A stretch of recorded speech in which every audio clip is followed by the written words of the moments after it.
Hi hello నమస్తే welcome to my channel Moksha's lifestyle. Today ఒక small వీడియోతో మీ ముందుకు వచ్చేసాను. ఇదేంటంటే నేను మిల్క్ షేక్ అయితే చూపించేస్తాను. ఓన్లీ 3 ఇంగ్రీడియంట్స్తో చేశానండి. ఎలానో చూసేద్దాం పదండి. మిక్సీ జార్లో బనానాని చిన్న చిన్న పీసెస్గా కట్ చేసుకొని వేసుకోవాలి. ఇక నేను షుగర్కి రీప్లేస్మెంట్గా ఖర్జూరం అనేది యూస్ చేస్తున్నాను. ఎందుకంటే ఇది మా పాప కోసం ప్రిపేర్ చేస్తున్నాను, అందుకే షుగర్ అవాయిడ్ చేశాను. సో కొన్ని పాలు అనేవి వేసి గ్రైండ్ చేసుకోవాలండి.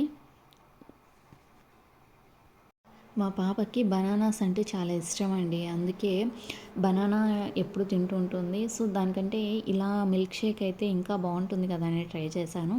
ఇక్కడ ఏంటంటే షుగర్ అనేది పిల్లలకి ఎక్కువగా ఇవ్వకూడదు కాబట్టి నేను షుగర్ తీసేసి ఇది ఖర్జూరం అయితే వేసాను.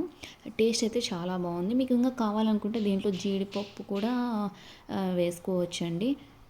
ఇలానే నాకు సపోర్ట్ ఇస్తూ ఉండండి. నా ఛానల్ని అయితే సబ్స్క్రైబ్ చేసుకోండి, పక్కన ఉన్న బెల్ ఐకాన్ని యాక్టివేట్ చేసుకోండి.